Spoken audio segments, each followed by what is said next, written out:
Rights and Contracts Executive.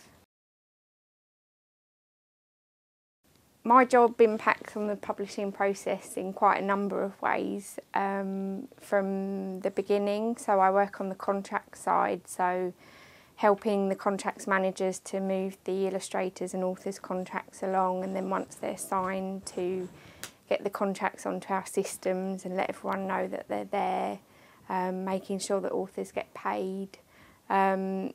And then after we have a contract, we're in a situation where we can then start to sell rights. So that's the other side of my job, selling large print, audio, digest, serial rights and all sorts of other different rights too.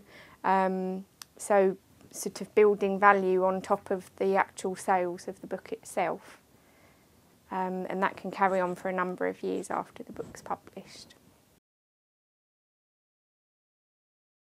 I'd say the most consistent thing about a day in rights is there is no normal average day. Every day is different, and because we deal with people all over the world and all sorts of different companies, no 2 days are ever the same, and we come across new things all the time. That's probably one of the really interesting things about working in rights, is that there is no average day. But there are things that we do every day, admin, invoicing, working with numbers, but generally every day is very different.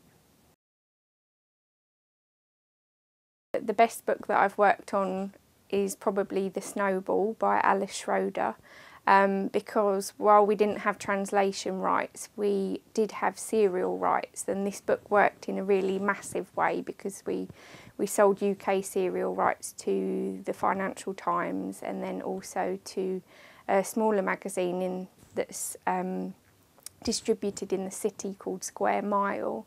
And because of that, we had other international publications pick up on it, and we sold Australian serial rights to The Australian and Indian serial rights to Smart Manager. And then the book was picked up by Get Abstract, who are an international marketing company. They release book reviews to all of their clients, who are mainly big multinational companies, and they also broadcast a review of the book on Bloomsbury TV in Germany. So this was one where it worked really well all around the world, and we had a fantastic agent that we were dealing with in America, and so that's probably one that I remember the most.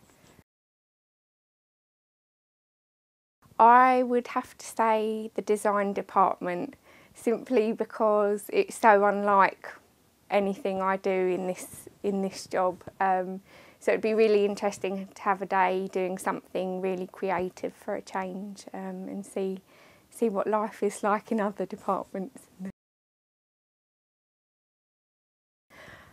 I'd have to say, although it's probably really cliched, I'd say Pride and Prejudice.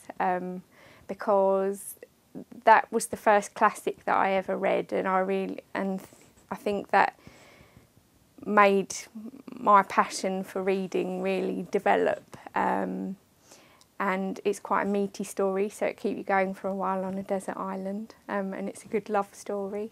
Even now, compared to things written in the modern day, it's still got a really good story.